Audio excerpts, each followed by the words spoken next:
Hi guys, welcome to Debug Media. ഇത് HTML കോഴ്സിന്റെ part 1 ട്യൂട്ടോറിയലാണ്. ഇതിൽ ഞാൻ HTML എന്താണെന്നും അത് യൂസ് ചെയ്യാൻ ഉപയോഗിക്കുന്ന ടൂൾസ് എങ്ങനെ ഡൗൺലോഡ് ചെയ്യണമെന്നും ഞാൻ നിങ്ങൾക്ക് പഠിപ്പിച്ചു തരുന്നതായിരിക്കും. So what is HTML? അതിന്റെ ഫുൾ ഫോം ആണ് ഹൈപ്പർടെക്സ്റ്റ് മാർക്കപ്പ് ലാംഗ്വേജ്. ഇത് ഉപയോഗിച്ചാണ് വെബ് പേജസ് ഉണ്ടാക്കുന്നത്. ഇത് സാധാ ഒരു ടെക്സ്റ്റ് ഡോക്യുമെന്റ് ആയതുകൊണ്ട് ഇത് വായിക്കാനും എഴുതാനും വളരെ സിമ്പിൾ ആണ്. ഇനി ഇതിന്റെ സിൻടാക്സ് നോക്കാം. സിൻടാക്സ് എന്ന് പറഞ്ഞാൽ പ്രോഗ്രാമിൽ ഉപയോഗിക്കുന്ന വെറും ഒരു ടേം ആണ്. ചുരുക്കി പറഞ്ഞാൽ ഒരു വേർഡ്. പക്ഷേ ആ വേർഡ് ആ പ്രോഗ്രാമിംഗ് ലാംഗ്വേജിന്റെ മാത്രമായിരിക്കും. എല്ലാ ലാംഗ്വേജിലും അതിൻ്റെതായ സിൻടാക്സ് ഉണ്ടാവുന്നതാണ്. HTML നമ്മൾ ആംഗിൾ ബ്രാക്കറ്റ്സിന്റെ ഉള്ളിലാണ് എഴുതുന്നത്.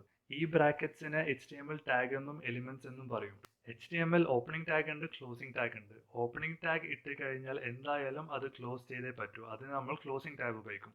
ക്ലോസിംഗ് ടാഗ് വലിയ വ്യത്യാസമൊന്നുമില്ല. ആംഗിൾ ബ്രാക്കറ്റ്സിന്റെ ഉള്ളിൽ ഒരു സ്ലാഷ് ഇടും, അത് മാത്രമേ ഉള്ളൂ. ഒരു എക്സാമ്പിൾ ആണ് ഇവിടെ കാണുന്നത്, ബോഡി ടാഗ്. ഈ ബോഡി ടാഗിന്റെ ഉള്ളിൽ മൈ നെയിം ഇസ് ജോൺ എന്ന് പറഞ്ഞ വെറും ഒരു കണ്ടന്റ് ആണ് ഉള്ളത്. ഈ കണ്ടന്റ് നമുക്ക് എന്ത് വേണമെങ്കിലും ടൈപ്പ് ചെയ്യാമെന്നുള്ളതാണ്. പക്ഷെ ബോഡി ടാഗ് HTMLന്റെ പ്രീ ഡിഫൈൻ ആയിട്ടുള്ള കീവേഡ് ആണ്. അപ്പോൾ അത് ബോഡി ടാഗ് ഇട്ട് കഴിഞ്ഞാൽ അതേപോലെ ക്ലോസും ചെയ്യണം. ഇനി HTML തന്നെ ക്ലോസ് ചെയ്യാൻ പാടില്ലാത്ത കുറച്ച് ടാഗുകളുണ്ട്. അതിന് പറയുന്ന പേരാണ് എംപ്റ്റി ടാഗ്സ്. അതിന്റെ നടുവിൽ കണ്ടന്റ് ഇല്ലാത്തത് കൊണ്ട് നമ്മൾ അതിനെ ക്ലോസ് ചെയ്യില്ല. ഇതിന്റെ എല്ലാം എക്സാമ്പിൾ നമ്മൾ കോഡിങ്ങിന്റെ സെഷനിൽ കാണുന്നതായിരിക്കും. ഇനി HTML ഫയൽ എങ്ങനെ ക്രിയേറ്റ് ചെയ്യാമെന്ന് നോക്കാം. നമുക്ക് ഇഷ്ടമുള്ള പേരും .html എന്ന എക്സ്റ്റൻഷനും കൂടി ഇട്ടിട്ടാണ് നമ്മൾ HTML ഫയൽ ക്രിയേറ്റ് ചെയ്യുക. ഈ ക്രിയേറ്റ് ചെയ്ത HTML ഫയൽ നമുക്ക് ക്രോമിലും ഫയർഫോക്സിലും ഏത് ബ്രൗസറിൽ വേണമെങ്കിലും ആക്സസ് ചെയ്യാമെന്നതാണ്. മെയിൻ പേജ് അല്ലെങ്കിൽ ഹോം പേജ് എപ്പോഴും index.html എന്ന പേരിലായിരിക്കും സേവ് ചെയ്യുക. അതായിരിക്കും നമ്മുടെ റൂട്ട് ഫയൽ, എന്ന് വെച്ചാൽ മെയിൻ ഫയൽ. HTML എഴുതാൻ നമുക്കൊരു കോഡ് എഡിറ്റർ വേണം. അത് ഏതെല്ലാം ആണെന്ന് നമുക്ക് നോക്കാം. Notepad, sublime, VS code, atom, brackets. ഇതുപോലെ പലതരം കോഡ് എഡിറ്റേഴ്സ് ഉണ്ട്. നിങ്ങൾക്ക് ഇഷ്ടമുള്ളത് ചൂസ് ചെയ്യാം. നമ്മൾ ഈ ട്യൂട്ടോറിയൽ സബ്ലൈം ആയിരിക്കും യൂസ് ചെയ്യുന്നത്. ഇനി കോഡിലേക്ക് കടക്കുന്നതിന് മുമ്പ് നമുക്ക് HTMLന്റെ കോഡ് സ്ട്രക്ചർ ഒന്ന് നോക്കാം.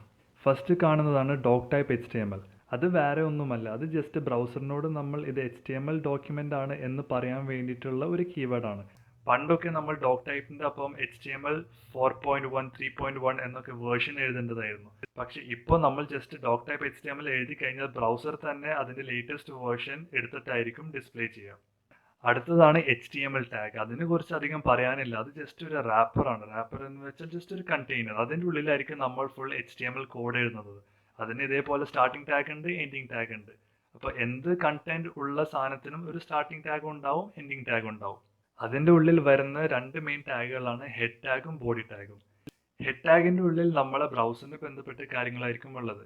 Example title. ആ ടൈറ്റിൽ ടാഗിന്റെ ഉള്ളിൽ ഉള്ള പേരായിരിക്കും ബ്രൗസറിന്റെ മേലെ എഴുതി കാണിക്കുക. അതുമാത്രമല്ലാതെ നമ്മൾ എഴുതുന്ന CSSഉം ജാവാസ്ക്രിപ്റ്റിന്റെ ഫയലൊക്കെ ലിങ്ക് ചെയ്യുക ഈ ഹെഡ് ടാഗിന്റെ ഉള്ളിലായിരിക്കും. പിന്നെ ഉള്ളതാണ് ബോഡി ടാഗ്. ബോഡി ടാഗിന്റെ ഉള്ളിലായിരിക്കും നമ്മളെ വെബ് പേജിൽ ഡിസ്പ്ലേ ചെയ്യുന്ന എല്ലാ കണ്ടന്റും എഴുതുന്നത്. എല്ലാ ടാഗ് പോലെ ബോഡി ടാഗിനും ഒരു ഓപ്പണിംഗ് ടാഗ് ഉണ്ടാവും, ക്ലോസിംഗ് ടാഗ് ഉണ്ടാവും. ബോഡി ടാഗിന്റെ ഉള്ളിൽ എന്തെല്ലാം കണ്ടന്റ് ഉണ്ടോ അതിനും ഒരു ഓപ്പണിംഗ് ടാഗും ക്ലോസിംഗ് ടാഗും ഉണ്ടാവുന്നതായിരിക്കും. ഈ കോഡ് നമ്മൾ സേവ് ചെയ്ത് കഴിഞ്ഞ് ഗൂഗിൾ ക്രോമിൽ റൺ ചെയ്ത് കഴിഞ്ഞാൽ അഥവാ നിങ്ങൾക്ക് ഇഷ്ടമുള്ള ബ്രൗസറിൽ റൺ ചെയ്ത് കഴിഞ്ഞാൽ ഈ ലേഔട്ട് ആണ് കിട്ടുന്നത്. ഇതെല്ലാം കോഡിന്റെ സെഷനിൽ ഞാൻ കാണിച്ചു തരുന്നതായിരിക്കും. ഇതോടുകൂടി HTMLന്റെ ഇൻട്രൊഡക്ഷൻ കഴിഞ്ഞു. ഇനി അടുത്ത വീഡിയോയിൽ നമുക്ക് കോഡ് ചെയ്ത് തുടങ്ങാം. Thank you for watching.